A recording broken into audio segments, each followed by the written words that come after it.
Guys, I have a very, very special guest to talk about childhood trauma. Come out here, Cesar. Hi, You guys ready? You ready? let's do this. Let's dive in. Come on. Hey.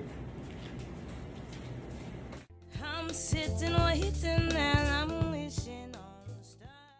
Hi, everybody, and welcome back to One More Thing with Ash. This is episode 6 of season 2. We are in the second half of this season, and let me tell you, we have gone deep. We've gone deep with queer trauma, generational trauma, relationship trauma. But in this episode, we're going to talk about the beginning, our childhood trauma, with my very special guest, Cesar. Welcome. Hi, thank you for having me. I'm so excited. Gosh, we've been in each other's lives for at least a year. And let me tell you, I can't wait to delve into this. Ooh. Excited? Oh, she's ready, honey. Are you ready? Yeah. But if you're joining us for the first time, welcome. If you're joining us back, welcome back. This is a safe space for you guys to be and to heal while having one honest conversation at a time. So I want to welcome you to One More Thing with Ash.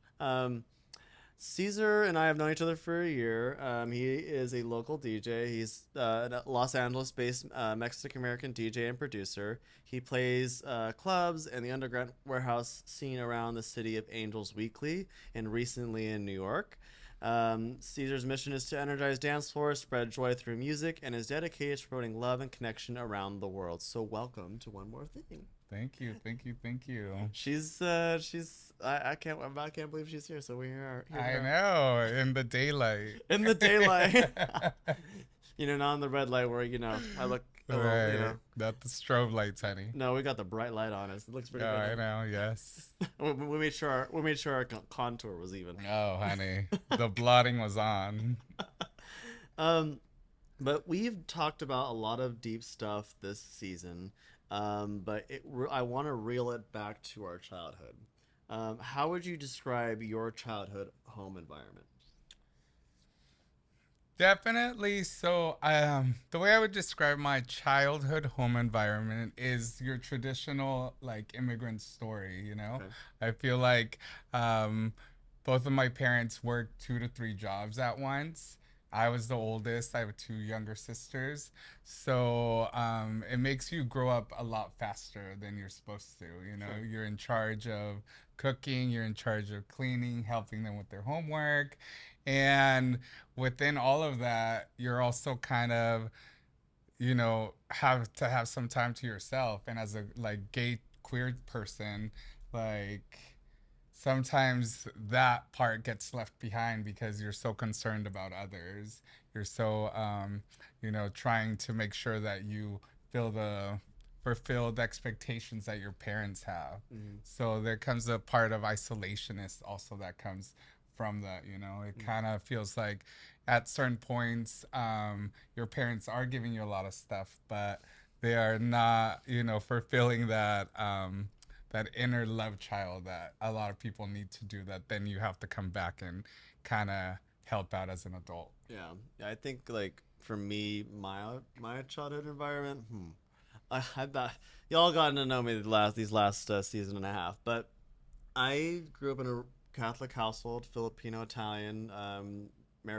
We spoke English in our household. I mean, I was involved. I was around a lot of Italians, a lot of Filipinos, and stuff like that. But I think like for me, like trauma for me from my childhood is, and you heard in the last episode, is just being teased and like trying to figure it out. And like in my head, I'm like trying to figure myself out. Even like at grade school, like I discovered my spirituality at a very young age. And at that point I knew like wandering eyes, like, oh my god, he's cute, but I didn't know why I was so obsessed with that one guy throughout Right. the whole time we were in grade school.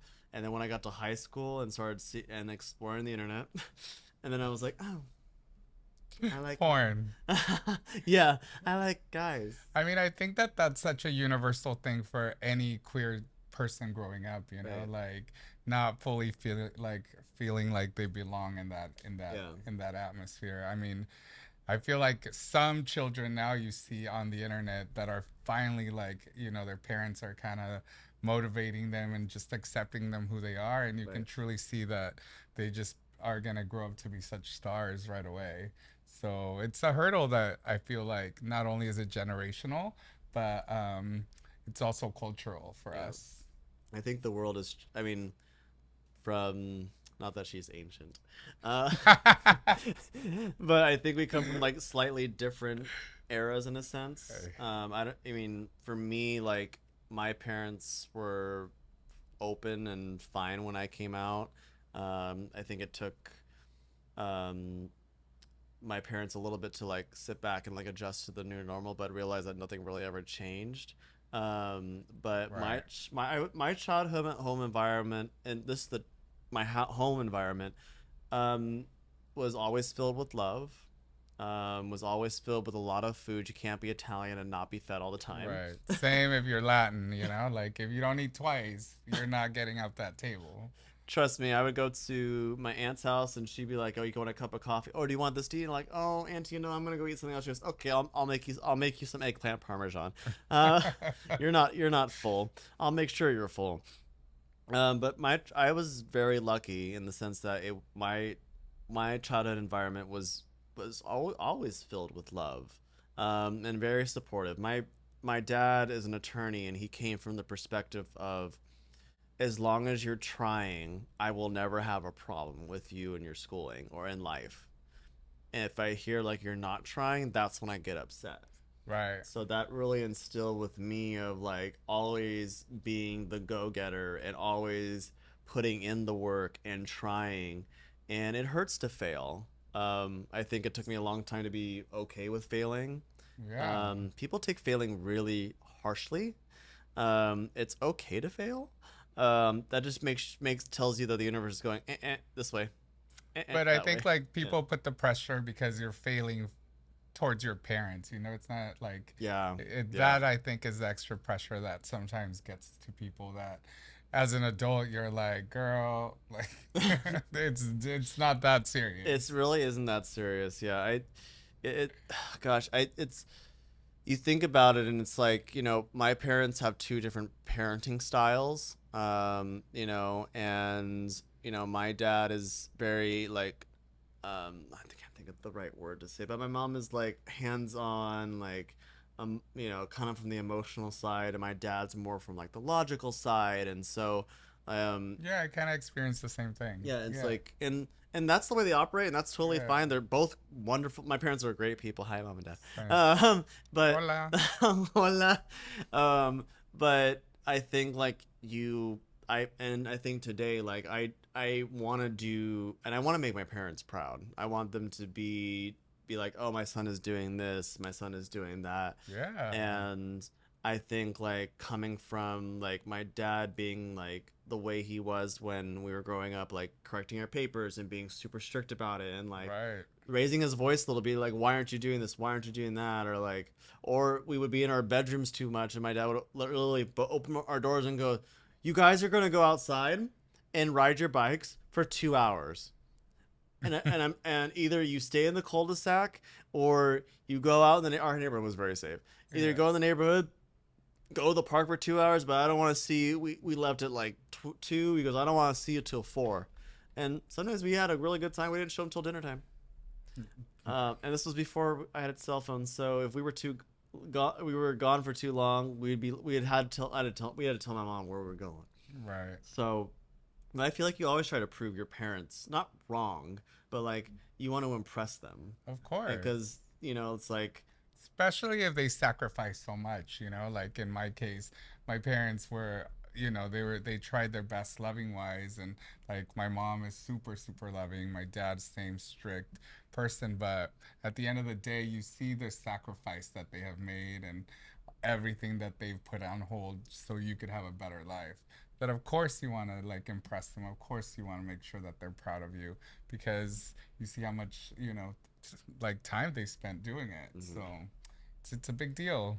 I think like my parents come from two different like growing up situations. Like my dad and my grandparents, Papa and Mama, like they came from the Philippines.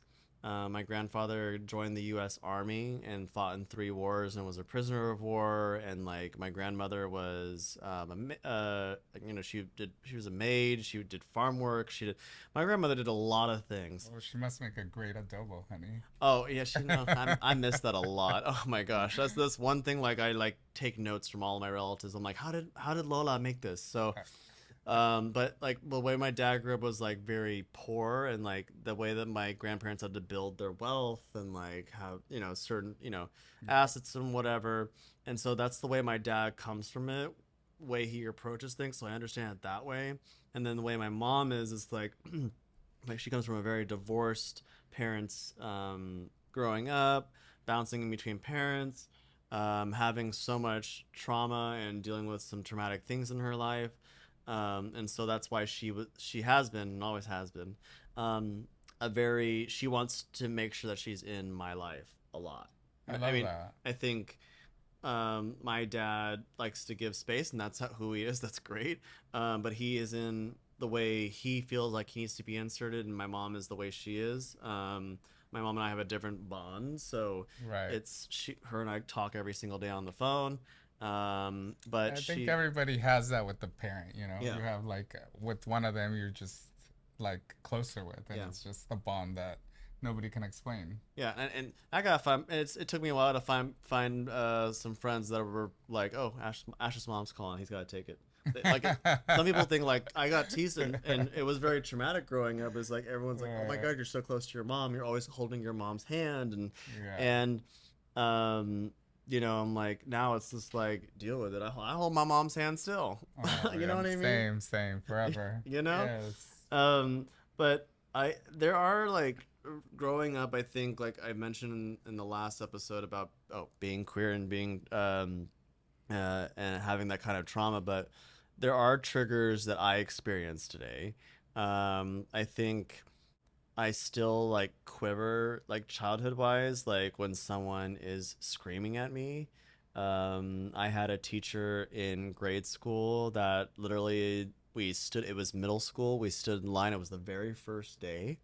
And he gets up on the top of the bench and goes, "You guys need to get in line, etc., etc. Straight lines, stop talking. This is serious, blah, blah, blah, blah." And then it was like, oh, okay, we need to pay attention. And I still quiver when somebody is screaming at me. But I think not, that's not the word I'm thinking of. I haven't reacted as heavily as I used to, but in this sense, I just kind of be like, okay, this person's yelling, just let them yell. Right. Sometimes you just gotta go with it. But there are triggers. I think it's like from my childhood too. It's like my dad was very harsh, not in like in a mean way, but like just the way he parent. And then now as an adult, I'm just like, oh, he was just being a good dad. Right. Especially how you see kids these days. You know what I mean? I'm Like, just like, I'm yeah. like, you think your dad yelling Right. at you is Nah. hard? No, honey. Right. Imagine being yelled at by your boss and like paying your own bills. Like, that's traumatic. That's the real world. But is there any triggers that you have today that you think like, oh, this is the way I acted because of my aunt did something, whatever? Yeah, of course. I think actually recently I went through this with my therapist. Mm-hmm. The biggest one I think is it's almost like generational trauma, you know what I mean? Like my dad never really knew his dad, and he's never really talked to me about his dad. So I think within itself made him kind of like not know how to be a like parent as a father lovingly, you know? So he was very strict. He was very like a perfectionist. He was a great provider. Um, Now in his older age, he's like become more lovable and more of that. But through all of that, I've caught myself as an adult kind of like getting rid of all those kind of things, you know, like not trying to be such a perfectionist. Um, with my husband, also like he's helped me a lot trying to just be more open Mm-hmm. and like less cold Mm-hmm. and more loving. So I think that aspect really, I catch myself, and that's part of healing those aspects, Yeah. and I feel like it really comes from a generational thing because Mm-hmm. they did it to him, so he didn't know any better. So it's all about kind of changing that aspect when, you're trying to Understand someone else. understand it and like being more loving to like my nephews or just any other person you meet. Yeah, Um, yeah. I think it's triggering wise. Like I see a lot of, you mentioned it, like I see a lot, I've learned a lot about myself dating. And it's like what I've observed from my parents. I've shared my parents are divorced, and but like seeing them growing up and seeing different relationships in my family, whether it was my aunts or uncles or relatives or family, whatever, whoever it was, like I feel like I brought that energy into relationships or into dating, and it was really unfair. But it's like triggering when someone says something, but it's not necessarily in a mean way. right. But Um, it's also like what you knew, you know what I mean? yeah, It's what you knew, like yeah, until someone else shows you something different or until you do the work, then right, you're gonna kind of bring that because that's what you saw, that's what you thought was okay. And yeah, I think we all do it. So yeah. it's about not beating yourself up Oh, about, don't, yeah, girl, don't beat yourself up like about it. just say sorry and move on. That's it. That's it. But were there moments in your childhood you felt unsupported or unseen or unsafe or? Yeah. So okay, there was uh I'll go back to this moment. It's kind of really an interesting one Okay. and it's kind of funny too. Okay. So I think I was in high school and my dad found this playgirl in my in inside my book inside my backpack Okay. and it was a Brad Pitt playgirl. Oh. Yes. And then you know it was such a missed opportunity for him because he was more of like, oh, this is like, what is this? Is this yours? Like, and it kind of like really set me back into kind of like fight mode, you know? So our relationship at that point was very like, we were head to head. Mm. And to me, that was such a missed opportunity because he could have been like, okay, this is the moment of that I could accept my son as being gay, Right. but he wasn't ready for that. So that definitely, I always kind of play that back in my head, and it's taken a long time to like. I mean, it took him 10 years from that to finally like ask me, and Okay. for finally us to get to a place where it was like, okay, Yeah. But I feel like a lot of parents miss that opportunity because the kids do it all the time. Right. It's just you as a parent need to like catch it and be like, "Come here," like oh. uh, but I do want my Brad Pitt playgirl back. Oh my god. Okay. You want your Brad Pitt thing back? Yes, Do you want it yes. for certain reasons or is it for specific reasons? Oh, honey, I think I'm sure a lot of the pages were stuck together. But yes, that story runs through my mind a lot. Yeah. I think if I let's see moments in my childhood where I felt unsupported. Um I feel like I've always felt supported by my parents. Um I think being I think I felt unseen probably up until I came out. When you're coming out, like it's not like you're like, oh my god, I'm gay, like God see me, but like Right. the process of coming out and finding someone that you can talk to and say, hey, like I'm feeling this way, like I I like boys Right. or vice versa, or I'm transitioning or whatever it may be.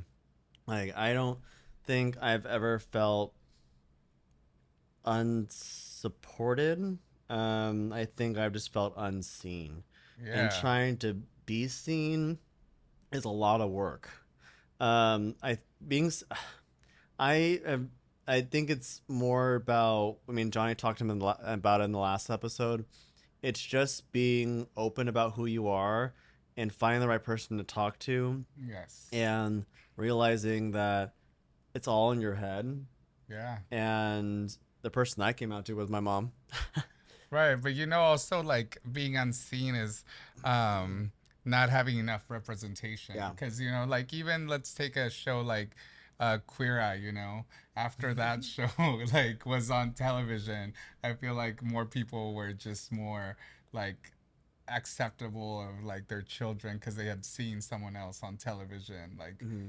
just something like of that matter. So the unseen part is, I think, has to do a lot of us not having enough representation in the mainstream Yeah. so that they can learn from that. Kids nowadays, they have Oh, so girl. many queer people to look at and see on television. I When know. I was growing up, like it was like watching kid shows, fair, Honey, I had the Teletubbies. Teletubbies, Fairly Odd Parents, Timmy Turner, all the other things like Right. Jimmy Neutron. Like we had those things, and now you all have Queer Eye and what's Yeah. that one that everyone Drag Race, come on Drag now. Race. Then Like, people have what's that other one? Queer was it Rivalry? oh yeah, heated rivalry. Heated Rivalry. Like kids Yeah. see gay folks and trans folks and queer folks in And general. Like it's normal. it's normal. Back then, it was like you would be, it would be Burn and amazing, Ernie, honey. and you would find out like, oh, that actor's actually closeted and they're gay. So it's like, Right. oh, you found out that X Y. Like you had to find out, but like for me, like feeling unseen, it was just like you had to like find ways to bring it up, and it took me a lot of courage to want to be seen. So it's like that. I've been out for like 10 years. I came out when I was 21, so it's been a great decade. But it's I don't think I've ever felt unsafe. Yeah. Um, No. I think feeling unsafe childhood wise, it's like I don't know, like there's an earthquake or something, like natural disasters, you feel unsafe. Right. But in terms of like in my childhood, I don't think I've ever felt unsafe. My parents did a really good job of making me feel protected and supported and seen. Same. And I know that there are folks that are listening out there that don't have that support system that they want, and they don't feel seen and they don't feel safe. And Yes. sometimes it's the neighbor you confide in, or it's the friend down the block, or it's someone online if you're a gamer. Yeah. I know that someone like my brother was a gamer, and he felt, I mean, obviously we grew up in the same house, but like he felt some sort of seenness in the gaming community. So whether if Yeah. you're a gamer, then that's great. If you're in the virtual world and you're feeling seen, that's great, and You're not etc. alone, You're Just not know that. you're not alone. You're And not alone. but I think you and I have been, I mean, based off what I just heard, like we've been very fortunate in some Yeah. senses, and it's like not everybody has that, and so like No. I'm glad we can be your friends here today. Yes. Um, but we both grew up religiously. I Yeah. mean, now before we get into it, like nowadays, I would consider myself more of like a spiritual person, Hmm. and realizing that there is a higher power that's bigger than myself. Um, I don't think for me personally, I'm not like a God and Jesus person. My family is that, respectively. Like that's what everyone has the right to believe in something and Right. stuff like that. But um, we both grew up Roman Catholic. I was baptized, First Communion, confirmation, you name it. Um, I think religion was also part of that trauma of like, is God going to love me? And if you read the Bible, God is love. Yeah. God loves everybody. God Everybody. doesn't create on mistake. No. God made gay people. God made trans people. God made, I don't know, the soda you drank this afternoon. Yep. And so if you think about that, traumatic wise, the church has really, in my opinion, at least in Monterey, like going to the church I went to growing up, like they've really come around. Like they're not there yet, but they're coming to the point where it's like I got into a point when I first came out, the priests would not look at me whatsoever. Now the priests are coming up to me. They've known me since I was like 5, and they're like, "Oh Yeah. my God, how are you?" Blah blah blah. And so, I think that trauma has really broken, but religion had really traumatized me for a really long time. Mm. Um, and now it's just like, if you want to believe in Buddhism or Hinduism or whatever it may be, that's cool. But Right. think I've grown out of that trauma, but religion was traumatic for me for a long time because it's like you think like, is God gonna love me Right. if Am I I come gonna burn out? in hell? Am I going to hell? Am I gonna be driving one day and there's a meteor's gonna hit me? Like, you know what I mean? Like, I gotta it gets to the catch on fire. well, because you hear these stories growing up in Yeah. Catholic school about, biblical stories and like Noah's Ark and all the other things, and you're just like, I wonder if that's gonna happen to me if I come out. I mean, it's the serious thoughts I had, Yeah. and now I'm Okay. thinking like, oh, you're being dramatic. Yeah.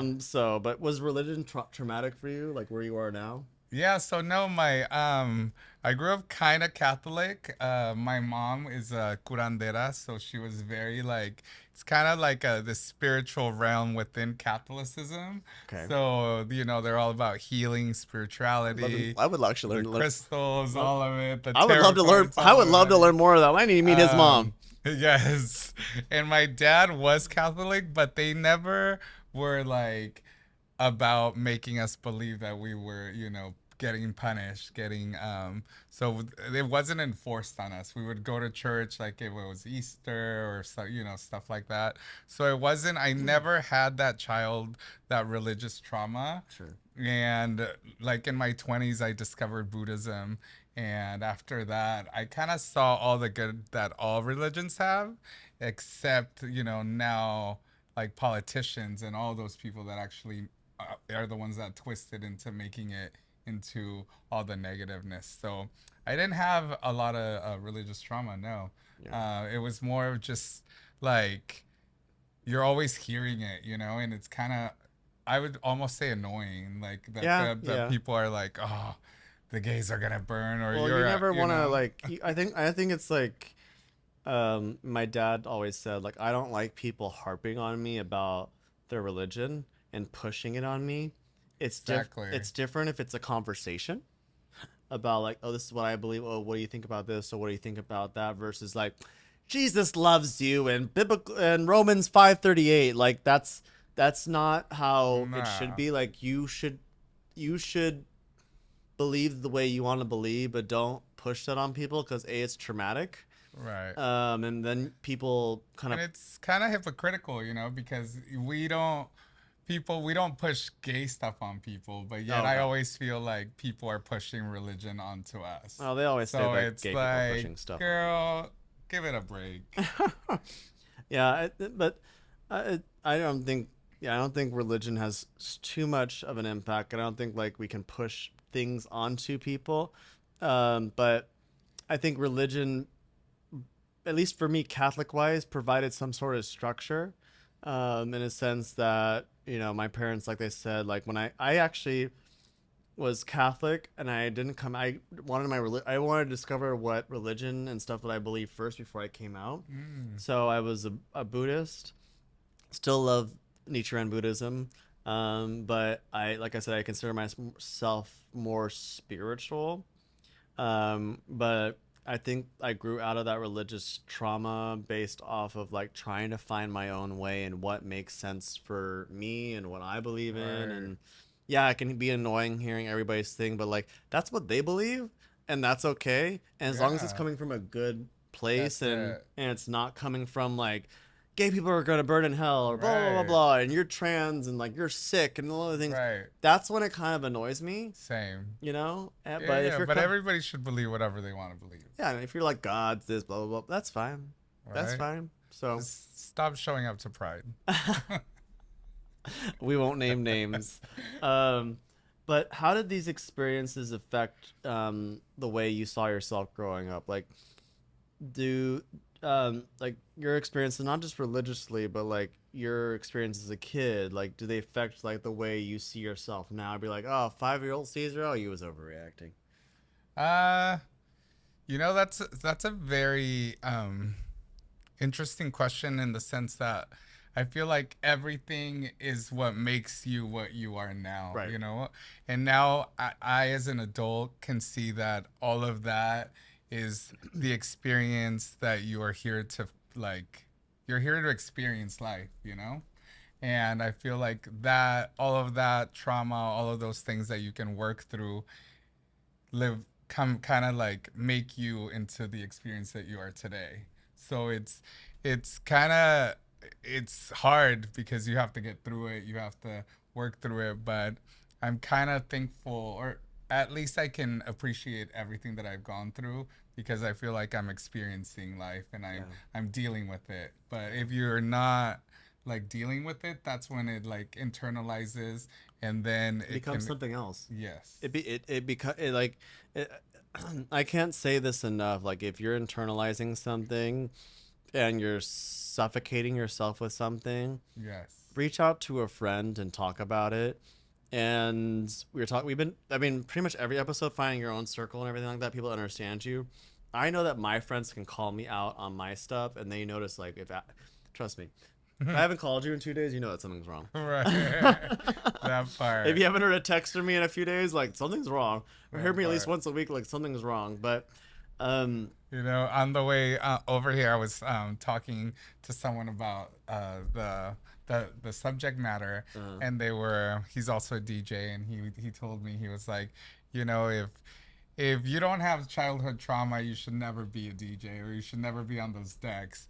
And I really was thinking about that because it's true. Like mm, when I'm there DJing, when I'm doing all of that, none of that really matters because you're really like giving into that inner child. You're really like just like, you know, providing love, a safe environment yeah, for people. yeah. So it's really like freed myself from a lot of that animosity or a lot of just, you know, and I feel like everybody should find something that does that for them. Yeah, you find like your own stage.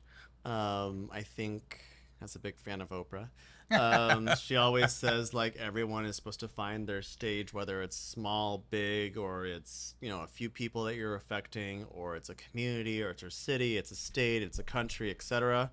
That's And amazing advice. you know what I mean. And you're Yeah, trying to find like you your know tribe. your tribe and like things like DJs and things like in this situation where we're trying to reach a lot of people and help a lot of people, Yeah. whether it's in this environment where I'm creating well where we're creating a space for you, or it's being a DJ and having someone check out of their mind for a few hours or whatever it is, or you're whatever. And I think like you realize that your stage is affecting so many other people, and I'm like I said, I'm glad we can create the space for you. And then in your Yes. ways, like going to different venues, going to different states, you don't know if you're affecting somebody down there going, "Dang, Caesar's getting it." Whatever. She plays Ariana for me all the time, but That is very true. but you're having someone be able to check out from their mind and check out from reality, Yes. and it's great. I like your stage can be this big, this big, this big, or Doesn't huge. It matter. It doesn't doesn't matter. matter. But as long as we're working together and trying to help Yeah. other people, and you're working on your craft, and if it's taking you a while to figure it out, that's totally fine. Yes. Um, But be out there, be in those spaces, you know, because I feel like especially now with these like virtual communities, you don't get that like safe space community that you would get at a venue when you're next to other queer people, when you're kind of feeling that energy. So I would really recommend people to just go out and like embrace their community more so that they can feel a part of it because it's a big deal of like, you know, that cured me, you know, going to raves, going, you know, to clubs when I was like underage, you know, all these yeah, things like yeah, all I these agree. things like just create such a safe space and they bond you to people's stories that I think is very important that we are kind of losing right now because of just the The development environment, yeah. of, you know, that we live in. Yeah, I think I don't think it has to be like you go in the situations like some people are introverts and that's okay. But even if Yeah, you don't have to find a whole people. Like if you find that one person and they just get you and that's they know it. your boundaries and they know who you are and they respect it and they come at it at a paced way, Yeah. that's great. And slowly that one person is going to turn into two, 3, and then all of a sudden you're gonna have this tribe of people that are just like you, They're and gonna you're they're gonna crack open your shell. yes, Trust honey. me. They're I gonna be knocking on your door every day. when I think you're also talking about like it's like from your childhood opening up a little bit more. Like you fearlessly get to play what you think is good and what the audience thinks is good. And now for me in my situations where it's like I'm doing what feels good for me and I'm Yeah, a little bit like unapologetic about it. you have to be. And that comes from my childhood thinking like I can't do it, but I can do it. You can Um, do anything. and you can study it and do it and be all the things that you want to be. It's just a matter of inserting yourself wherever you need to be. And it's not a race. Mm-mm. We touched on this a lot with one more thing. Like, it's not a race. Everybody's on their own, you know, on their own path. Yeah. So when you get there, you get there. We kind of brushed on it. Like a Yes. coping mechanism for me is like being with friends. Uh-huh. But what coping mechanisms did you develop to survive those experiences as a child growing up? Like, did, Yeah. for me, I could say like coping mechanisms. Um, I know in terms of my self care, where if I'm stressed out, I call a friend, Mm-hmm. go for a walk, Right. or go to go to In and Out or somewhere and eat something or take a drive somewhere. Sometimes Yeah. it's I mean, I don't know. I mean, I think those who live in a city can relate. Sometimes it's hard to escape your little inner bubble where you live in the city and be able to take a drive. I think for me, like I love taking a drive down to Santa Monica and going parking my Beach. car and just sitting down and looking at the ocean and like getting a broader perspective, or going for a hike Oh yeah. and just being on top of a mountain going, girl, it ain't that serious.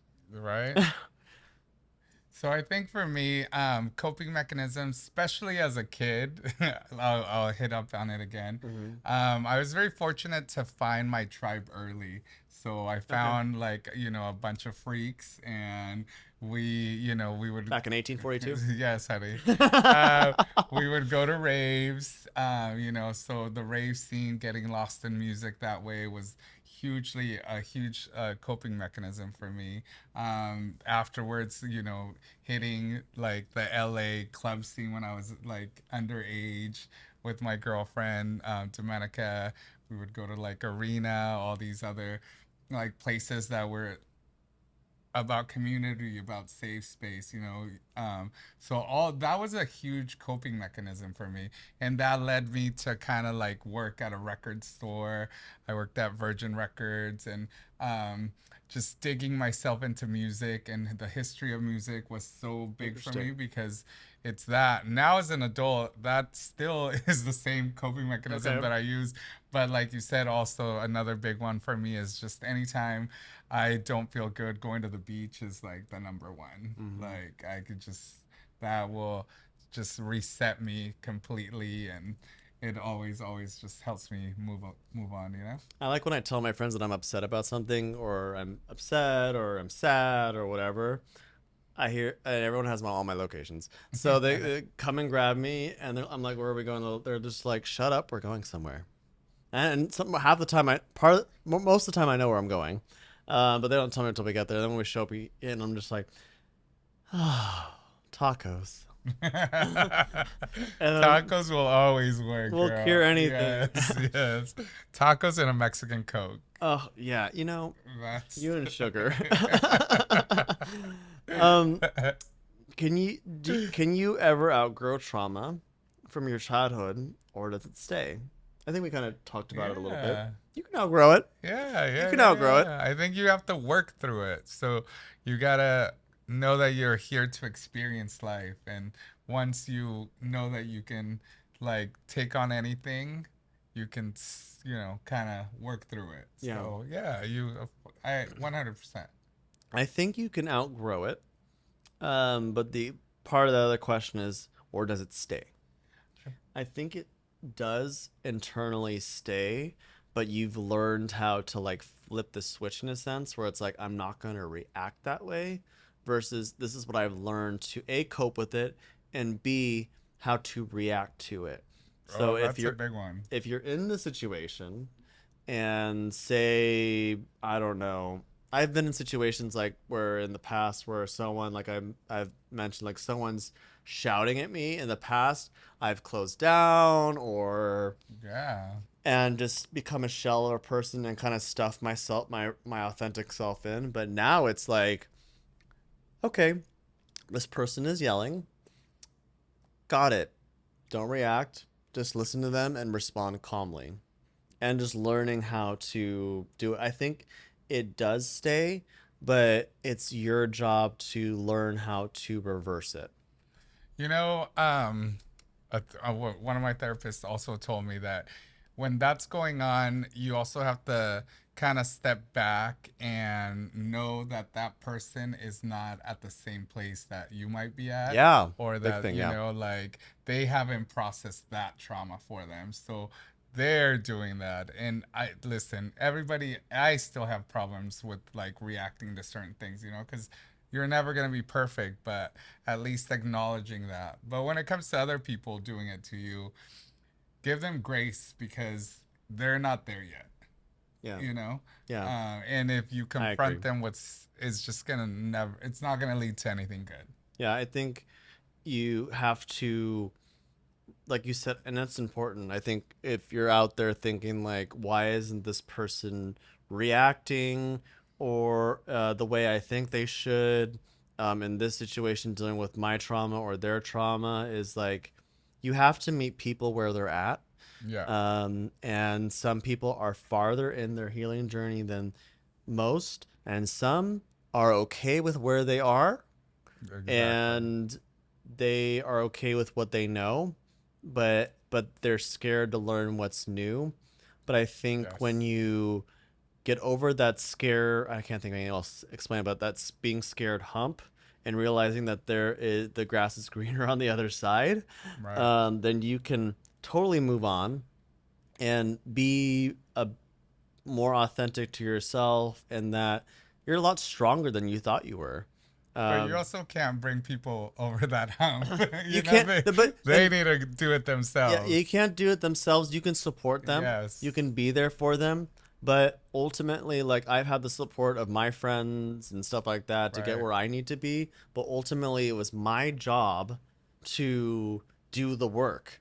Look in the Yes. mirror, watch podcast episodes, go to different events, Watch and Oprah. watch Oprah. Super Soul Sunday. I love that. Oh, I recommend it to everybody. Watch Mel Robbins and Jay Shetty, who are wonderful podcasters and people. But I think you're able to just grow from it. I think it's yeah. Yeah, I, I but agree.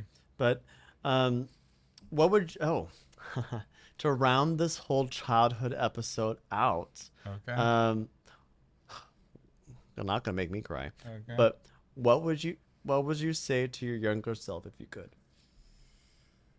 Oh, RuPaul, you're getting me out with this one. So what I would say to my younger self would be, I love you. I'm proud of you, and just keep believing in your family, your friends, and everything's gonna go as planned. Just have faith. Yeah. Um, hmm. I've experienced a lot in the last 6 months. So it's really difficult. Um, you're gonna experience a lot of things. Um, Death is huge.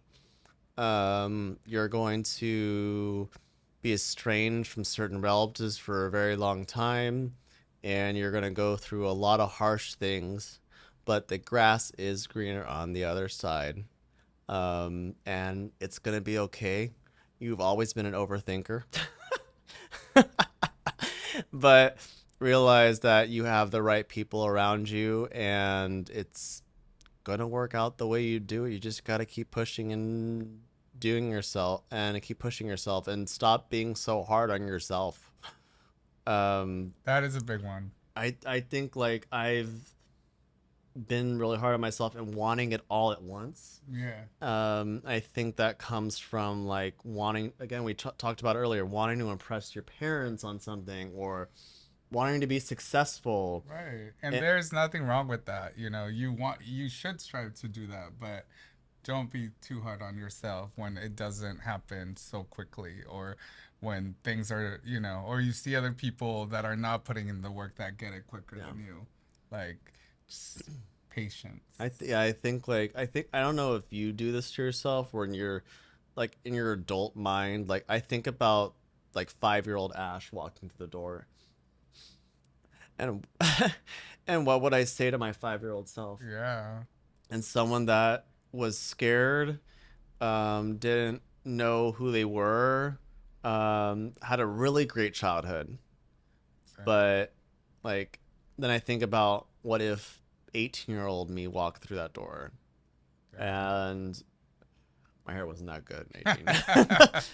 but It was but an I, afro, wasn't it was. it? How'd you know?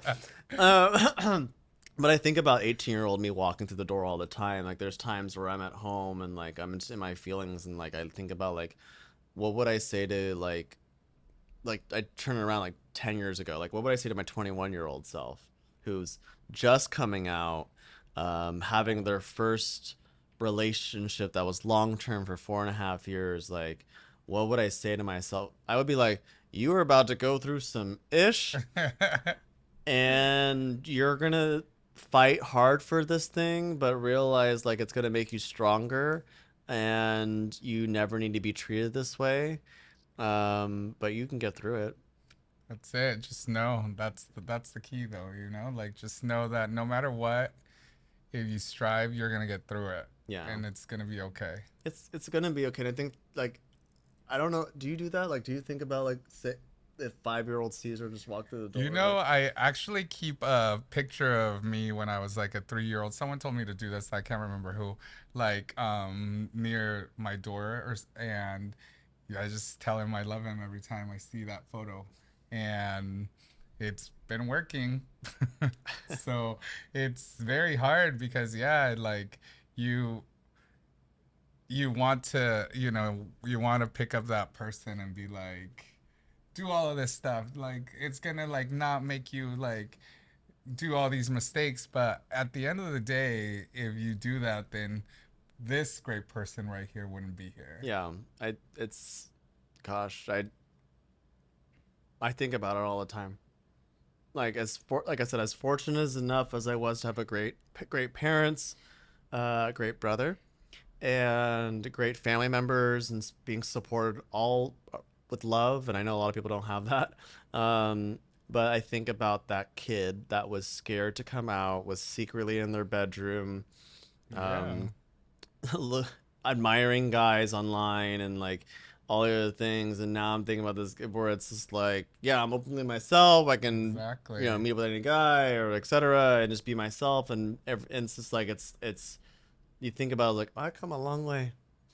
And I'm I gonna get you a playgirl for Christmas. oh my god, I'm so excited. Is she dressed up as Ariana Grande then? Yes. Her.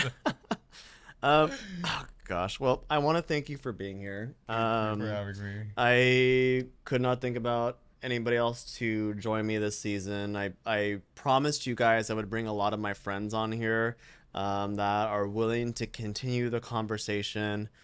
Trauma is a very dense topic, Yes. and I've tried to do my best in the total of 8 episodes that we are having.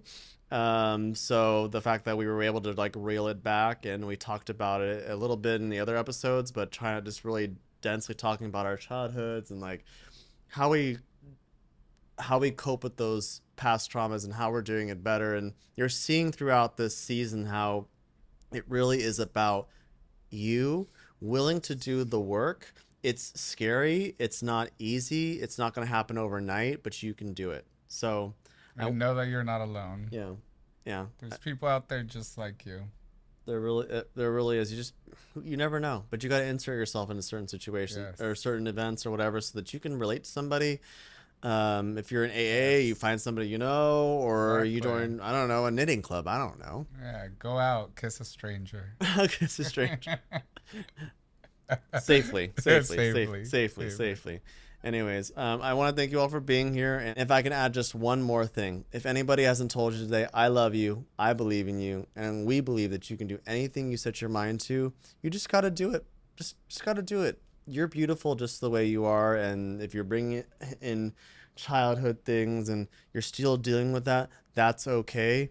One day at a time. I think that's what life has taught me. One One day day at at a a time, time. and don't be so hard on yourself. You're I gonna be want to, okay. yeah, you're gonna be okay.